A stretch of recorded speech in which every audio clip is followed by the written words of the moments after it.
Oh, hi. Name's Jack Hammerpack. Nice to meet you. Were you wondering what kind of features to look for in a camera? You're lost, you don't even know what to compare. Dynamic range, is that important? Autofocus, Dave? Let's talk. All I want is the perfect camera. All I want is the perfect camera. Welcome to post-apocalyptic hell.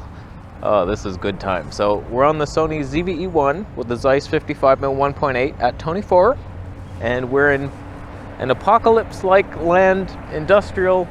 I wrote down some notes. I brought the Fuji with me. We'll switch to it soon to see if the autofocus keeps up with Sony. I'm assuming Sony has me, even though I'm a 1th in the frame. These are in no particular order, but these are the things I look for in a camera. These are the things that excite me. Ideally, we would have one camera that does all these things perfectly, but that's why I own 4 cameras. Each of them does one thing better than the other, and I hate you all so much for, even though you're the same Mitsubishi company, pretending to be a different company. It's not funny. Dynamic range. As we're witnessing right now, potentially, nothing is clipping. I exposed for the highlights, even though it's a cloudy day. Nothing is clipping in the sky. And if you have a nice high dynamic range camera like cinema cameras have, then you'll be somewhat exposed. And it's not just about exposure. There's some type of soft, pleasing nature to high dynamic range footage. It's just more pleasing to look at. And if it's not, it's like, it looks cheap. There's something wrong with it. It's too contrasty. Some prefer that Canon contrast look. The old cameras, it's like, wow, that's super contrasty. If your face was exposed, the sky was gone. I'm not gonna lie to you. If you expose properly in most scenes, you're probably not even gonna see it. That's where you become a master of your own domain. And yeah, you probably don't need the Canon C70, but whatever. The problem is you're not always in control of your lighting. Many times I've been out here doing a scene like this, the clouds will come and go, and some cameras, when the cloud goes by, I raise the shadows. I can like expose each shot afterwards to like match somewhat. That's what a good camera will do you. So usually full frame is better than crop. The smaller the crop, the worse the dynamic range, but that's not always the case. In the case of the Canon C70, that dual gain output sensor where you're recording like 2 separate frames of highlights and shadows at the same time and then blending them. Panasonic also does that in their G9 II, I think, and the GH7. If the S1H2 comes with that and full frame, because no one's doing that full frame unless you're airy, that might lead to some industries over there. Now, usually to determine dynamic range, you go to Cine D and they have their xylitol chart, whatever the hell that thing is, that measures certain stops, and there's something wrong with their tests is all I know, because the ZV-E1 marks less than the A7S III, but it's the same sensor, same codecs. There's zero reason there would be any difference. But there could be. I doubt it though. Sony autofocus. So that's one spec I look for in a camera. Does it have nice dynamic range? Does it have log? Usually, like, you could have a decent dynamic range sensor, say this Canon 6D, but it has no log profile, so in video you're gonna have like the worst, less than any phone dynamic range. So that's one spec I look for. The next is color. Hear me out. It is very hard to match different cameras. If you want a certain look, if you like Canon and you're like, but Canon doesn't offer me all the specs I want, I'm just gonna get a Sony and then I'll color grade it after to match the Canon, you'll never do it. You'll get close, you'll be in the ballpark, not a post-apocalyptic ballpark, but like, it's hard, man, and who wants to do that? Who wants to sit down with all these sliders? And when I color grade and I notice, okay, my face is way too red, what the hell happened to that? Okay, I'm gonna lower the reds, but that introduces green. And then many times it's like, okay, the red's gone, and then I don't even notice the green crept in, and I'm a gremlin, and I'm not even invited to dinner. It's bad news. So it's hard to match things, and if you like the blues of the Fuji, good luck You can, in DaVinci, there's a little color checker, you slide one thing, it's like, okay, but can you even see the differences you're making in your own mind? It's hard to tell, I tell you that much.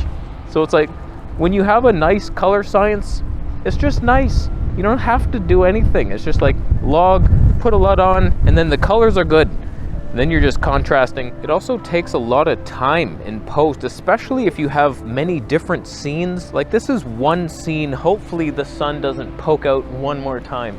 It's very cloudy. But like you go out for a vlog and you're color correcting all this stuff and then the reds and the shadows, and there's so much you could do. Some people enjoy that process to the point where that's all they care about. They just go out to film so they can get home and color grade it and try to be a movie, even though it's the most boring movie of our time. It's not even a drama where two girls shake hands. That's a good movie. You seen that movie? Canon is the best, in my opinion. This is all subjective as well. You might like something else. You're weird. I rate Canon the top. Next is Nikon with the new red LUTs. I love them. Fuji, a good third place. Except, I don't know what it, we're gonna switch to the Fuji right now, as soon as I'm done talking this segment. There's something about Fuji that is terrible and beautiful. Astia is beautiful. Nostalgic Neg's kind of nice, but like F-Log, which we're gonna use, my face is too red, I don't get it. Something's off with it. So like a lot of their profiles are not good, not what I remember. Real Ace is real wrong bad. It's bad news. It's red face, 6K hell. No thank you to any of that. Am I in HD? Probably. Oh. Next would be Olympus. I really liked their color science. Then Sony. It's not bad. Just sometimes I'm just like, no. It's very nice and pleasing. Sometimes it's too red, mostly it's green, and I don't know how to change it. Panasonic is last place. Take that, penny boy. Let us now switch to the Fuji to talk about our next segment. Oh, hey Fuji. It's nice to see you back here. Okay, it's on. So we have found the best settings for autofocus. I stumbled into them by accident. I was changing a bunch of stuff, and then all of a sudden it wasn't hunting anymore, at home at least. Good luck now, but it's +3 tracking, 0 speed. Right in the middle on that speed. We're on the Fuji X-H2S 35mm 1.4. It's not great at doing this. The tracking, things whip around. It's not reliable. The sun, are you kidding me right now? Are you kidding me? There better not be anything clipping. F-Log 2. So something about F-Log 2 and Fuji's LUT, not a huge fan. Not a huge fan. We're at Tony 4, just like the Sony, but APS-C. Huh? So our next segment, something I look for is autofocus. Nice, smooth, reliable autofocus that I'm a one-man guy here. I press record and then I'm in front. I can't touch the thing anymore. There are times where I could bring that scooter right here, focus on it, but then I'm stuck in this line and I can only do this, pacing back and forth. That's what they do in insane asylums. You won't keep me in a thing with my arms back here and you're feeding me soup. And I personally have a lot more fun being able to move around in my own shot, and it's really cool. And then, oh, you change your shot, you're now a portrait little thing, you're doing your talking head thing in post-apocalyptic hell. It's cool, it's fun for me. So as a one-man show, I want good autofocus, and I want it in all my modes. In slow motion, no matter what is happening, if you're in log. Remember Sony old cameras used to not be able to autofocus good in S-Log 3. It was a nightmare. You could never do that. Now they can. So like no restrictions. Some cameras, most Canon cameras, when you turn your head, it just jumps to the background. It's just so skittish. It ain't right. So like autofocus, very fun and important to be very reliable no matter which direction you are. Sorry, wind. Some cameras, I'm looking at you, Panasonic, do not allow autofocus in their slowest frame rates. So like a lot of quirks happen, and I have rated each system as the sun blesses our hearts. Sony is the best. Like, it almost never loses you. It's almost funny when it does happen because it's so rare. It's like you saw Bigfoot or something. It's like, oh my God, did you see that? Sony hunted. It's like unbelievably good. Nikon, in my experience, is the next best. Way better than Canon. I have not seen it. Once it latches onto you, I can turn, I can run. It tracks very beautifully. In the slow motion street videography, as long as it's a native Z lens, then it'll get people. It latches right on and sticks with them. It's beautiful. It's almost Sony level. It's just acquiring your subject can be difficult. I stopped it wide open. Oh, Tony 4 no more.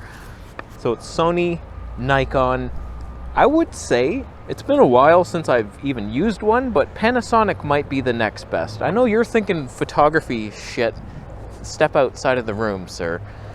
You're drunk. We're talking video. Although I would say Canon at least does autofocus in slow-mo, so I take that back, Penny Boy. Sony, Nikon, Canon, although you need to work on some stuff because the C100 Mark II was better than anything you currently have. You suck at life. It's only getting worse. Every little head turn, like, you can't just lose my ass and hunt for no reason. I'll be talking and just move my elbow the wrong way and you hunt off to the background and focus breathing and leave me alone. So then Panasonic with their phase detect, because they lived in the gutters for so long with contrast detect, they really perfected the algorithms. And then once they actually put phase detect in, it was like, holy shit, they leapfrogged Fuji immediately. It was like, not bad. Next place, Olympus. Do we really need to talk about them? They have phase detect. It was reliable at some point. It'll never come out again. And then in last place, in descending order, Pentax, Casio, Kodak, Hasselblad, Fisher-Price, then Fuji. Fuji's down here. I hope that's not clipping anything. I did... Uh-oh.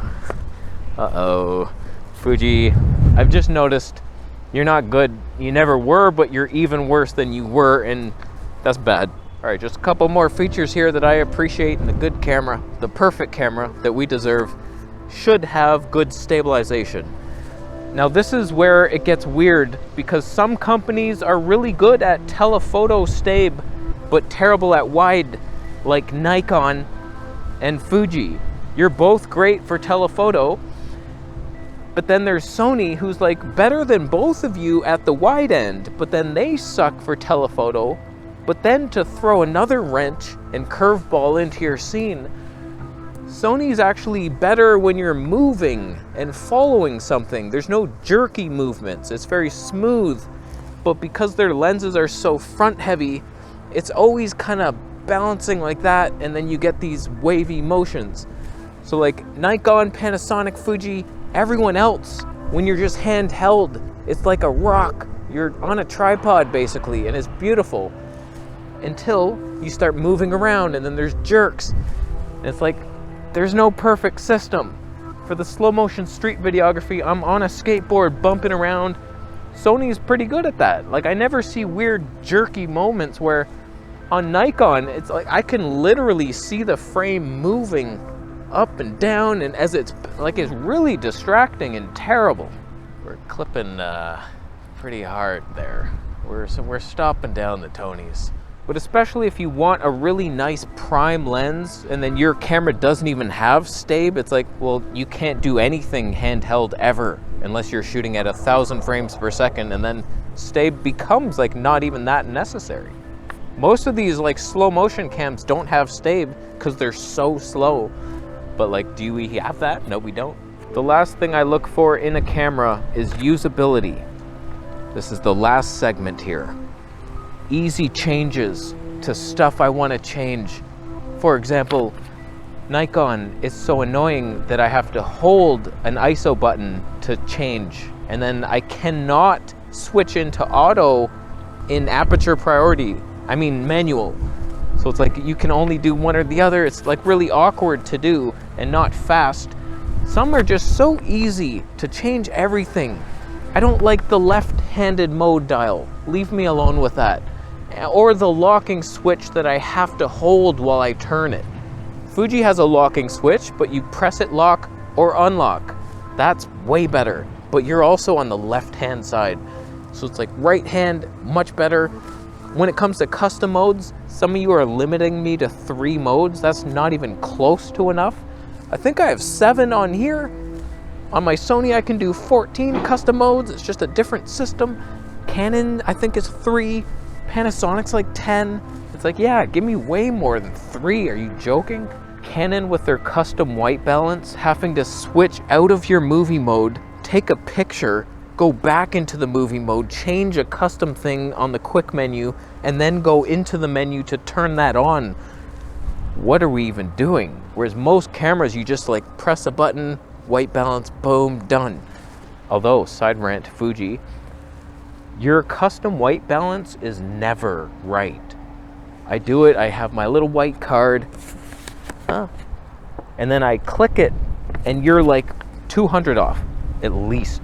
So it's like, what did that even do? Whenever I do that on Sony and then I click on it in DaVinci, it's like point something difference. Like it's almost, that was perfect basically.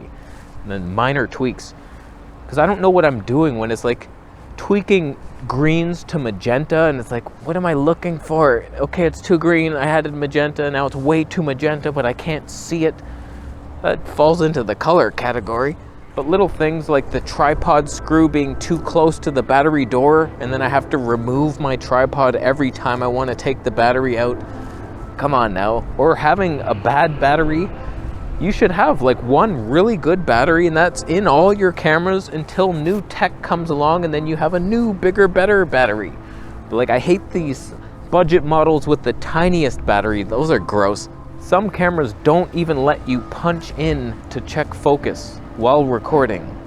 It's like a deal breaker. If I was manually focusing this shot right now, I would press record and then I would punch in.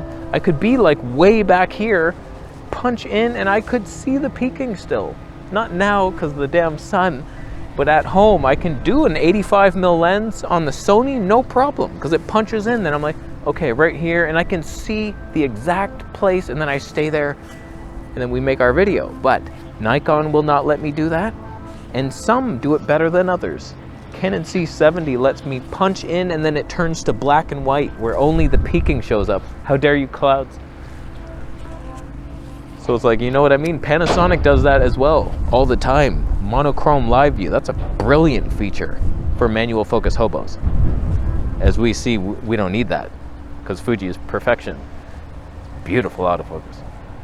Can't believe this. So, I don't know, the Fuji's growing on me.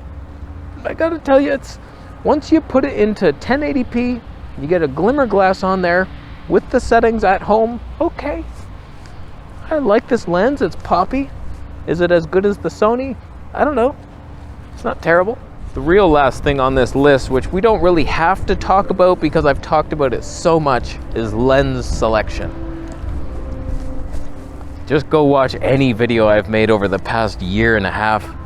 And we've been obsessing over 3D pop lenses, but I choose my lens and then get into a system. So it's like Canon RF lenses, you're joking. At least you have good adapted EF glass performance. But so does every company, basically. So what do you look for in a date? Let me know down below. Those are the basic things I look for. It would be nice if one company just put them all together and then we're laughing with one camera, but right now I'm pretty excited to own 4 brilliant cameras, all doing certain things. Fuji X-H2S for that certain look. I don't mind your look. Sony for the reliability, the autofocus. I can do the slow-mo street videography. Anything slow-mo is just brilliant. Did I not?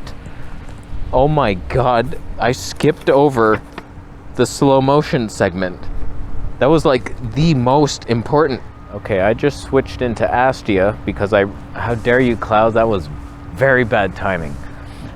I realized you would have clicked off the video because I said I was gonna end this bullshit video, and then I had another segment and you're like, what the hell is that bullshit? I'm out of here. But I switched into Astia, and now you have to see the ending. Except for the exposure. Oh, that's a bitch and a half, you damn clouds. Hey. Oh, But basically, a very short segment. We're stuck in HD 240 frames per second. It's kind of annoying that some cameras aren't even doing that being released now. It's like we need 480 very soon. But the more important thing is just to not cripple the slow-mo. I wish it looked the same as 1080p 24p did. So like your 240 matching the 24, nothing's weird happening. It's not line skipped, but I realize the science of that is almost impossible.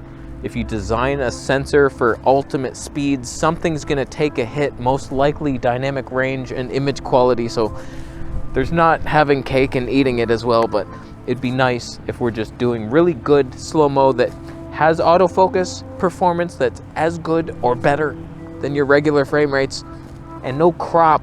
Fuji, you crop my ass so hard in your slow-mo. It's like 38% in this, that's terrible. Nikon's a little 5%. Sony's nothing. Some Olympus is a huge crop. Canon doesn't crop. Panasonic crops in your 180 frames of the old cameras. And some like don't do log. DJI Pocket 3 in HD 240, you're back in normal mode for some reason. So there's always some limitation that's really annoying.